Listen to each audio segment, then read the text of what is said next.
नमस्कार दोस्तों, मैं हूं मनविंदर और मेरे चैनल एमबी स्पीक्स पे आप सभी लोगों का बहुत स्वागत है। इज़राइल और हमास में लगातार जंग छिड़ी हुई है, लेकिन इस जंग में उस समय नया मोड़ आ गया, जब गाज़ा में अल अहली हॉस्पिटल पर हमला हो जाता है और जो खबरें आ रही हैं ना अंदर से, उसमें इस हॉस्पिटल में लगभग 500 से ज़्यादा लोग मारे गए हैं और इस हमले को लेकर के आरोप-प्रत्यारोप का दौर शुरू हो गया है क्योंकि जहां हमास ने इस हमले के लिए इज़राइल को ज़िम्मेदार ठहराया, तो वहीं इज़राइल का ये कहना है कि ये हमास आतंकवादियों की ही करतूत है।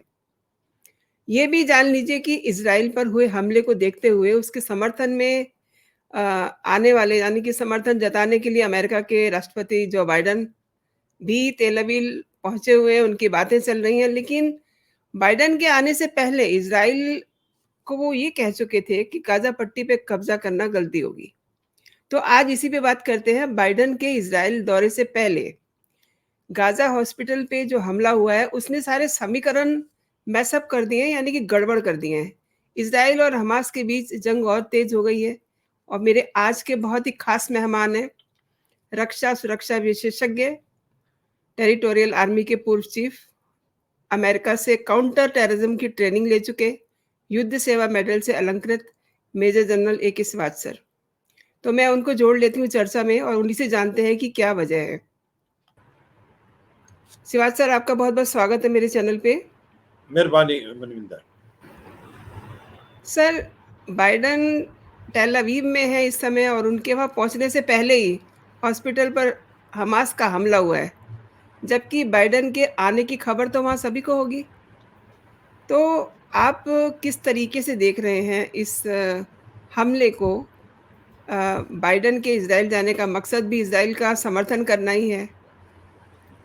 हाँ बिल्कुल, देखो मनविंदर, जिस प्रकार से हमास इसको बोल रहा है बार बार कि ये इजराइल ने कराया है, जी, मगर इजराइल के कराने के बिल्कुल चांस नहीं है। उसकी वजह है, और फिर उन्होंने प्रूफ भी अभी दे दिया है कि इजराइल का इससे कोई लेना देना नहीं है। ये जो जी। पैलेस्टाइन इस्लामिक मूवमेंट ग्रुप है, जो एक टेररिस्ट ऑर्गेनाइजेशन है, जो कि एक प्रकार हमास के बहुत करीब है, कहीं हुँ, उसने भी हुँ। कराया हो सकता है, या हो जी, सकता है कि ये जो हमास है वो जो जी। अपने रॉकेट और बम इजराइल की तरफ फेंक रहा है, वो भी हुँ, मिस हुँ। फायर होके भी इस हॉस्पिटल पे गिर सकते हैं। जी। और तीसरा इसका एक एविडेंस ये भी नजर आ रहा है कि कोई क्रेटर नजर नहीं आया। अगर कोई मिसाइल या कोई रॉकेट फायर हो इजराइल की तरफ से, तो जब वो जमीन पे गिरेगा तो बहुत हुँ, बड़ा हुँ। क्रेटर बन सकता है, क्योंकि जी, बहुत जी। ज्यादा स्थिति हुई है, 500 से ज्यादा लोग मारे गए। वो ऐसा हुँ, नहीं है। देखो, सच्चाई यह है कि इजराइल कोई पागल तो है नहीं कि ऐसा करेगा जो उसके लिए नुकसान है, क्योंकि अभी जी, जो जी। बाइडेन वहां विजिट कर रहे हैं, वो हुँ, हुँ, हुँ, हुँ। नहीं चाहे इस सिचुएशन को कॉम्प्लिकेट करना। उसके साथ हुँ, साथ उसके करीब करीब 200 के करीब हॉस्टेजेस पैलेस्टाइन के पास हैं। वो ऐसा हुँ, करेगा हुँ। तो उसको भी मालूम है कि ये जो हमास है वो उनको नुकसान पहुंचा सकता है। तीसरा, जी। उसने सच्चाई यह है कि उसने मन बना लिया है कि उसने ग्राउंड अटैक करना है, क्योंकि उसके एम बड़े क्लियर हैं कि हमने हमास को रूट से निकाल देना है। अगर उसने ये सोच लिया है कि मैं इसको हमास को बिल्कुल खत्म कर देंगे, तो वो खत्म कर ही नहीं सकते जब तक वो अंदर नहीं घुसेंगे गाजा पट्टी पे, और उसके जो ठिकाने हैं उनको नष्ट नहीं करेंगे, और ये आतंकवादियों को एक नस्ता भून नहीं करेंगे। तो इसमें कोई शक नहीं कि ये अटैक तो होना है, पर कब होगा वो मुझे लगता है समय लग सकता है, क्योंकि इजराइल कोई चांस नहीं ले रहा। इजराइल दो चीजें चाहता है कि एक तो ये जो सिविलियंस है वो वहां से सेफ जगह पहुंच जाएं, मगर ये भी सच्चाई है कि कोई भी जो मुस्लिम कंट्रीज हैं मिडिल ईस्ट में लेने को तैयार नहीं है। ना जॉर्डन, हुँ, ना इजिप्ट, उन्होंने अपने बॉर्डर बंद कर रखे हैं। जी। दूसरा, वो चाहता है कि कहीं सेफ आ जाए, वो कोलेटरल डैमेज नहीं चाहता। हमास उनको निकलने नहीं दे रहा, हमास उनकी ह्यूमन शील्ड करना चाहता है। हमास के जो हेडक्वार्टर हैं वो सारे रियासी इलाकों में बने हुए हैं, जिससे कोलेटरल डैमेज होगी, और इजराइल नहीं चाहता। उसको मालूम है कि आज सिंपैथी पूरे वर्ल्ड की उसके साथ है, क्योंकि जो हमास ने 7 अक्टूबर को किया, मगर अगर पैलेस्टीन की बहुत कैजुअलिटी होती है, जैसे अभी हुई है, 500 आदमी मरे हैं, और जबकि सच्चाई ये है कि इससे इज़राइल का कोई लेना-देना नहीं, मगर अभी भी आक्रोश इज़राइल के अगेंस्ट हो गया है। तो इसीलिए उसको मालूम है कि अगर लड़ाई चलती लंबी है, तो वो डिसएडवांटेज होगी इज़राइल के लिए, क्योंकि धीरे-धीरे जो पैलेस्टाइन की ज़्यादा कैजुअलिटी होंगी, तो ऐसे में सिंपैथी आएगी वर्ल्ड की भी और मुस्लिम वर्ल्ड, जो कि फेंस सीटर है। जैसे अभी अगर आप देखें, हमास या जो पैलेस्टाइन के साथ खड़े हैं, वो ईरान है, सीरिया है, कतार है, जो मेन है, और उसके बाद लबनान में जो हिजबुल्लाह है, वो कहीं न कहीं हमास के साथ है। और मगर जो देश हैं main, Saudi Arabia, UAE, Oman, वो अभी भी न्यूट्रल हैं। वो नहीं चाहते कि किसी लड़ाई के अंदर वो दाखिल हों, क्योंकि उनको लगता है इकोनॉमी सबसे बड़ी फैक्टर है, और इकोनॉमी तभी होगा जब शांति रहेगी। तो सच्चाई ये है कि ये जो हमला हुआ है हॉस्पिटल का गाजा पट्टी पे, इसमें जी, जी। इज़राइल का कोई लेना देना नहीं है, और इज़राइल कभी नहीं करेगा, क्योंकि इज़राइल को नुकसान ज़्यादा, फायदा कम है। तो ऐसे में ये जानबूझ के सोची समझी साजिश भी हो सकती है हमास की, एक सिंपैथी लेने के लिए, और या इनका कोई मिसफायर हो सकता है, और या जो इनके जो फिलिस्तीन एक आतंकवादी ग्रुप दूसरे जो हैं, जिनका रिलेशनशिप बहुत अच्छा है हमास के साथ और मुस्लिम ब्रदरहुड से, वो भी करा सकते हैं। मनविंदर। अ, इज़राइल प्रधानमंत्री ने ये कहा है कि उन ये बड़ी अच्छी बात है उनके लिए, उनके देश के लिए कि उनका सच्चा मित्र अमेरिका उनके साथ है। लेकिन बाइडेन ने ये भी कहा है कि हमास का खात्मा तो ज़रूरी है, लेकिन गाज़ा पे कब्ज़ा करना इज़राइल की गलती होगी। इसको ज़रा आप किस तरीके से देखते हैं? ये कैसी डिप्लोमेसी हुई? देखो, सच्चाई ये भी है कि हमें ये समझना चाहिए कि पैलेस्टाइन की जो प्रॉब्लम है, वो वाकई प्रॉब्लम है, और जी। हर मेजोरिटी जो, जिसमें भारत भी बहुत शामिल है, वो हुँ, कहता है हुँ। टू नेशन थ्योरी पे सॉल्यूशन निकलना चाहिए। जी। इज़राइल के लिए भी होमलैंड है जैसे इज़राइल है, और इसी प्रकार से पैलेस्टीन के लिए भी होमलैंड होना चाहिए। दोनों के पास होगा तो फिर शांति बन सकती है। और इस सॉल्यूशन को निकालने के लिए ज़रूरी है कि हमास का तो ख़त्म होना ज़रूरी है, क्योंकि हमास एक टेररिस्ट ऑर्गेनाइजेशन है, और वो पैलेस्टाइन को रिप्रेजेंट नहीं करता। इसमें कोई शक हुँ। नहीं होना चाहिए। पैलेस्टाइन को ये हमास रिप्रेजेंट नहीं करता, क्योंकि ये तो एक टेररिस्ट ऑर्गेनाइजेशन। तो जी। ये सच्चाई है कि 2005 में अमेरिका के कहने पे, और इज़राइल इसलिए क्योंकि पीस चाहिए थी, वो गाज़ा पट्टी से बाहर निकला। पहले गाज़ा पट्टी का जो एक प्रकार से अथॉरिटी या उसके अंडर जो था, वो इज़राइल के अंडर था। पर इज़राइल इसलिए निकला क्योंकि वो पीस, शांति चाहता है, और उसको लगा कि अगर हम गाज़ा पट्टी से निकलते हैं तो शांति की तरफ एक प्रकार माहौल पैदा हो सकता है, और वो निकला।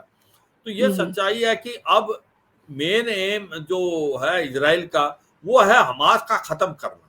उसके लिए जी। उसको अंदर तो जाना पड़ेगा, मगर जो अमेरिका के प्रेसिडेंट कह रहे हैं, जो बाइडेन, कि अब उसको खत्म करने के बाद जो इज़राइल है उसको ऑक्यूपाई ना करे, जैसे थे वैसे करे, वापस आ जाए, और फिर पैलेस्टाइन जो हैं वो इसको गवर्न करे। तो मुझे लगता है ये जो बताया है ये काफ़ी ठीक है, और ये यही कुछ होना चाहिए, क्योंकि हुँ, हुँ। ये भी वर्ल्ड नहीं भूल सकता कि इसका सॉल्यूशन टू नेशन थ्योरी पे ही है। ये नहीं हो सकता कि इज़राइल इसको भी कब्जा कर ले और पैलेस्टाइन के सिविलियंस को भी मार दे, तो वो तो फिर वर्ल्ड में एक जी, प्रकार वर्ल्ड वार जैसी सिचुएशन हो जाएगी, और जी, पूरा संसार बढ़ जाएगा 2 सिरों में, और जी। उसके अंदर ईरान भी आ सकता है, उसमें रूस और चाइना भी अपना रोल खेलें। तो मुझे लगता है कि एक बहुत अच्छी एडवाइस दी है कि आपका काम है हमास को बिल्कुल नष्ट करना, क्योंकि हमास एक टेररिस्ट ऑर्गेनाइजेशन है। उसने 7 अक्टूबर को हमला किया, उसको माफ नहीं कर सकते। मगर ये भी सच्चाई है कि इज़राइल अगर गाज़ा पट्टी पे हमला करता है, उसको पकड़ता है, तो उसके परमानेंट नहीं, बल्कि वहाँ से निकले और फिर पैलेस्टाइन को हैंडओवर हो वो गाज़ा पट्टी। मनविंदर।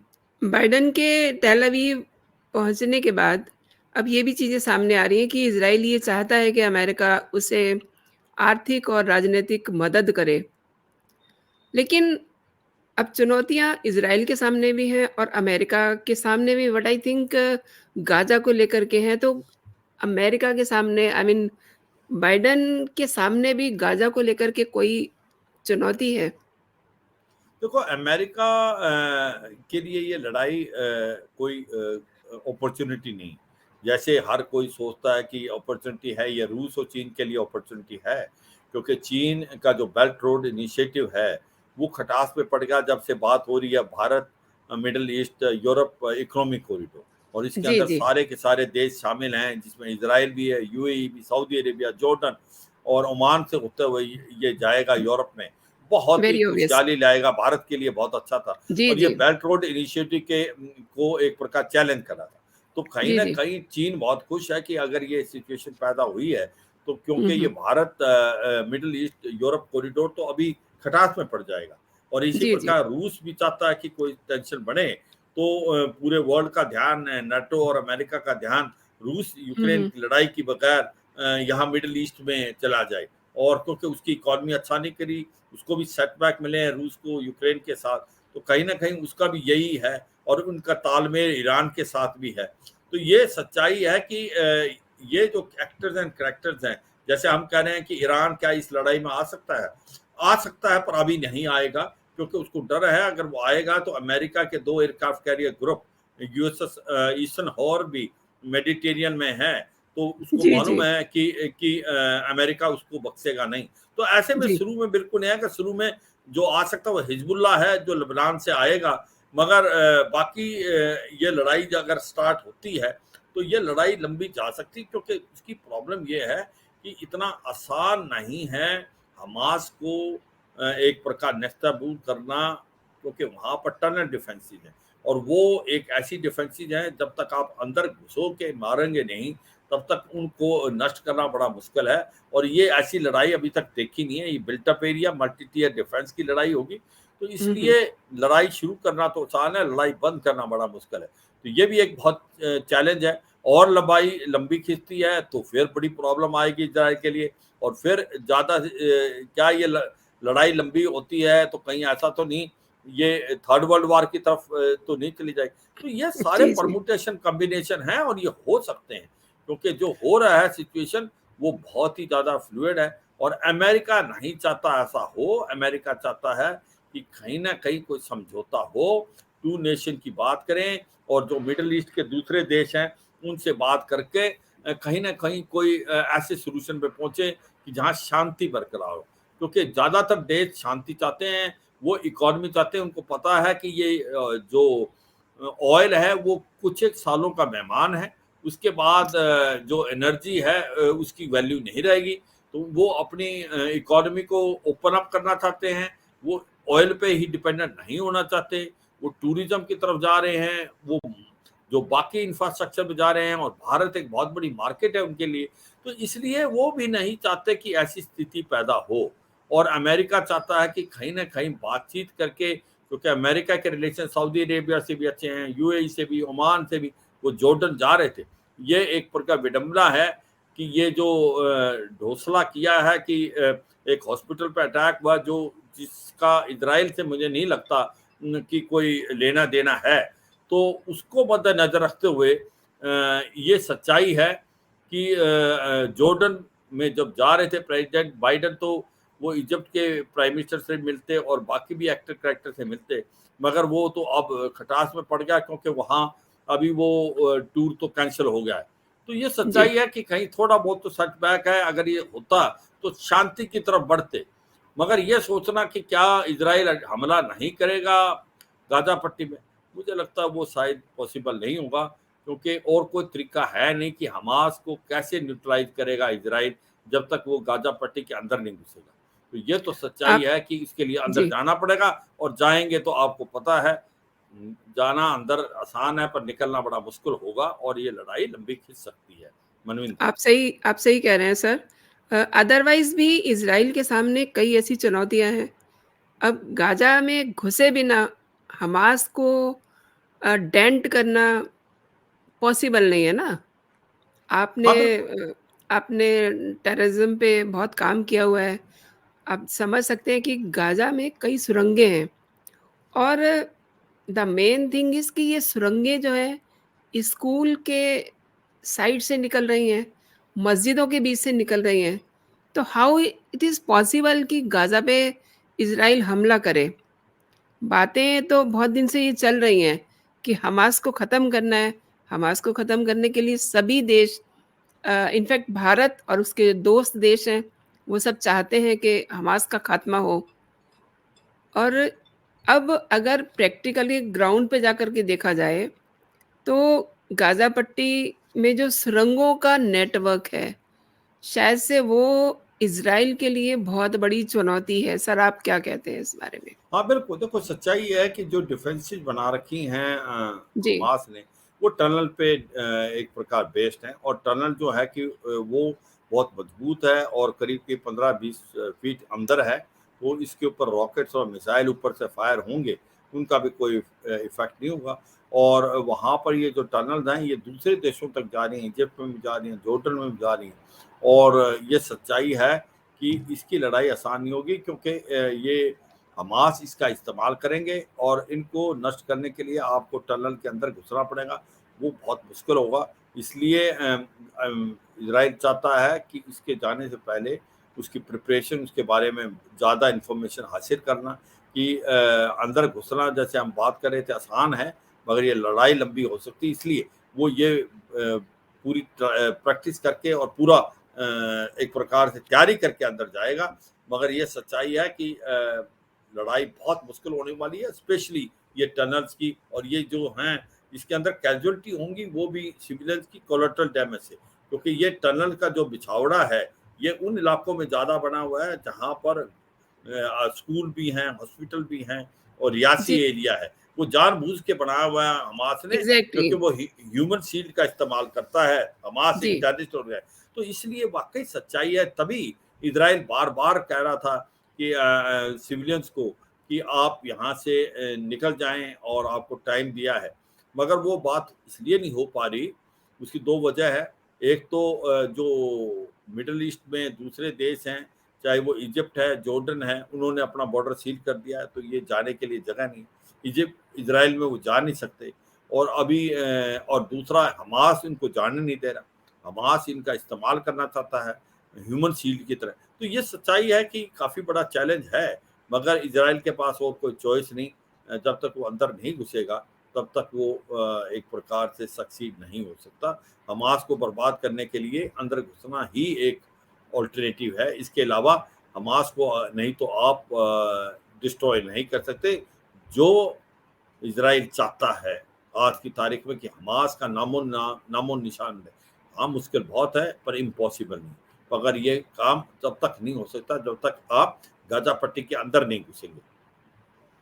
लेकिन सर जो समझ में चीज़ें आ रही हैं, उसमें एक बात ये भी है कि हमास के जो अपने इलाके हैं, उसमें उनके जो अ, सैनिक भाषा में कहें स्ट्रॉन्ग पॉइंट जो हैं, वो इज़राइल फ़ोर्स के लिए बहुत बड़े खतरे हैं।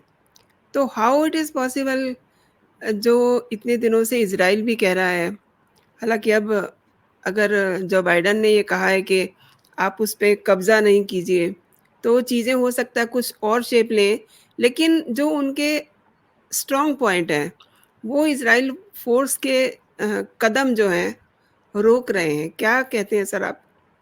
हाँ, बिल्कुल, क्योंकि इसलिए क्योंकि वॉर जल्द स्ट्रैटेजी आप ज़्यादा अच्छी समझते हैं।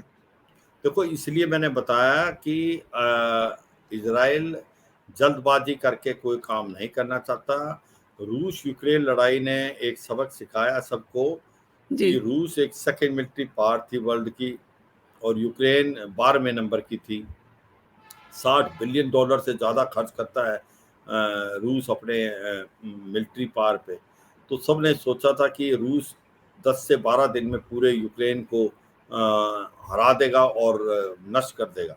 ऐसा हुँ, नहीं हुँ। हुआ, और इससे ये दर्शाता है कि ओवर एस्टिमेट उसने की अपनी कैपेबिलिटी रूस ने, और अंडर एस्टिमेट की यूक्रेन की। हाँ, ये अलग जी। बात है, उसको हथियार तो नेटो ने दिए हैं, पर हथियार के पीछे मैन बिहाइंड द मशीन तो यूक्रेन ही थी। तो हुँ, ऐसे हुँ। में इज़राइल को भी मालूम है कि इसमें अगर जल्दबाजी के अंदर गाजा पट्टी में घुस गया और जहां टनल डिफेंसेस बहुत मजबूत हैं और मल्टी टियर डिफेंस बना रखी है हमास ने, तो फिर उसकी खुद की बहुत ज़्यादा कैजुअलिटी होंगी और फिर उसको हमास को हराना या हमास को डिस्ट्रॉय करना ऑलमोस्ट नामुमकिन हो जाएगा।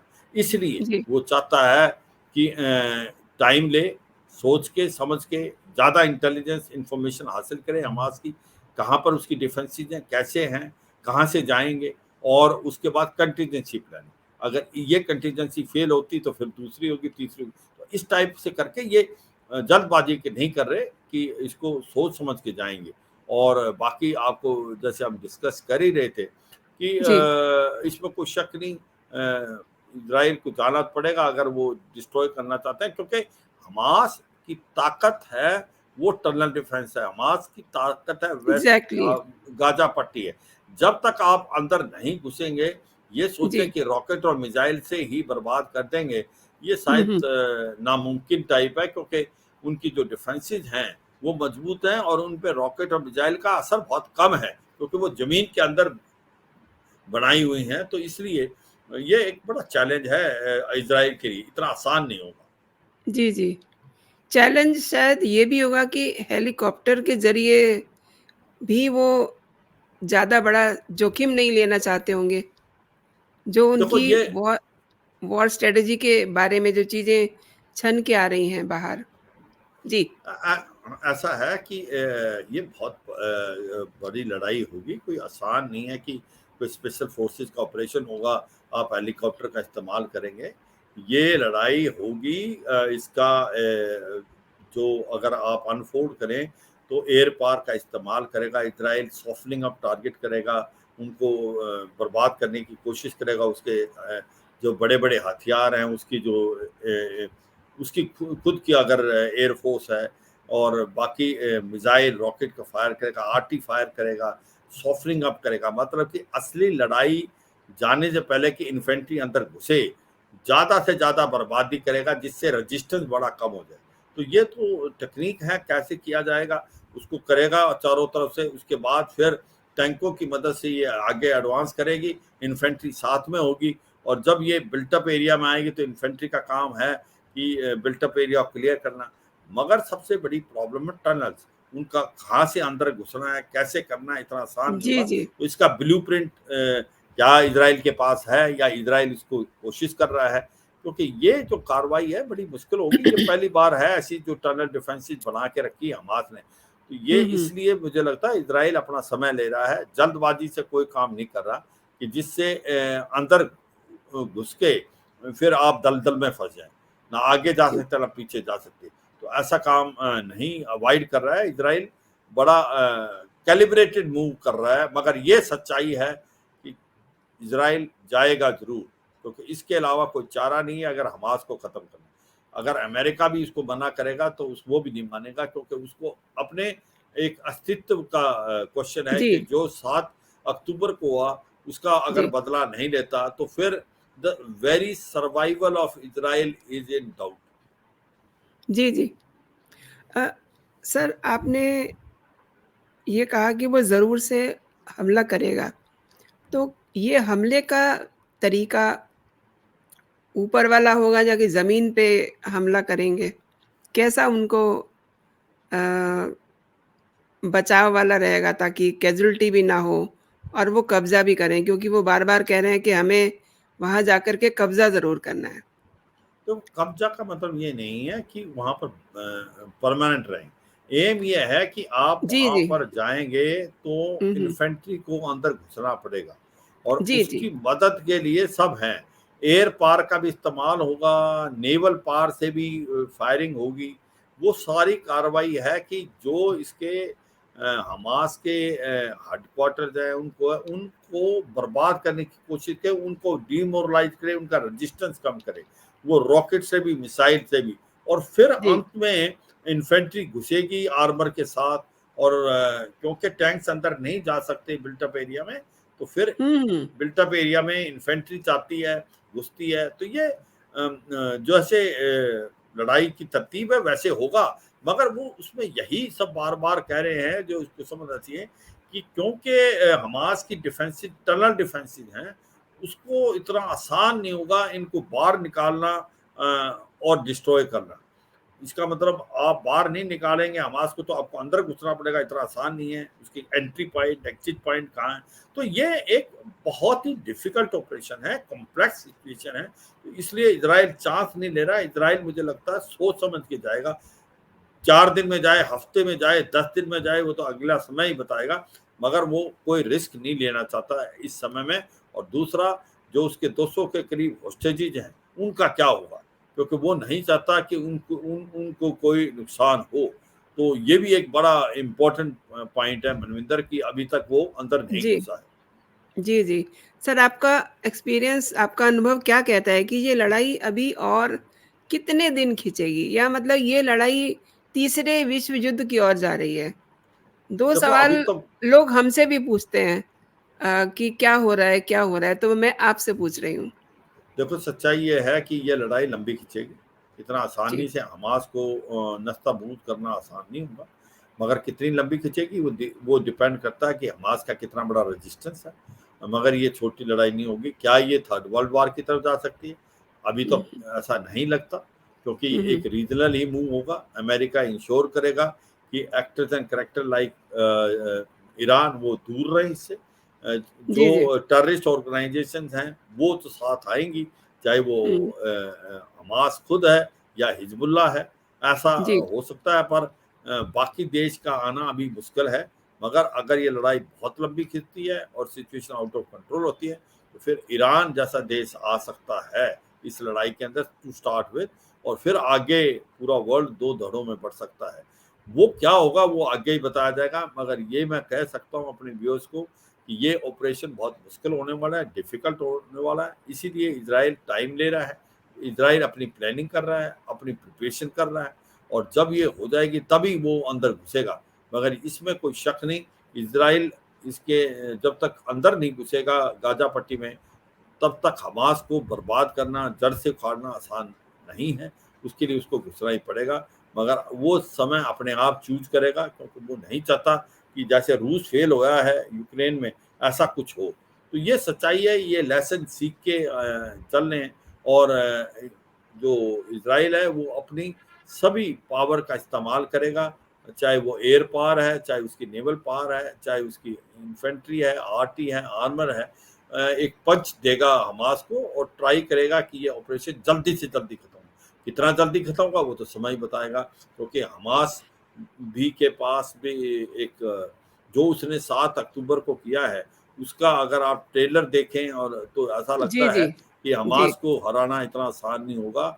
हमास एक पोटेंट फोर्स है, वो काफ़ी समय लग सकता है इस ऑपरेशन को खत्म होने के लिए। शिवाज सर, आपने बहुत अच्छी जानकारी दी मेरे दर्शकों को और मेरे चैनल के लिए आपने समय निकाला। बहुत-बहुत शुक्रिया आपका। जय हिंद, जय भारत। जय हिंद।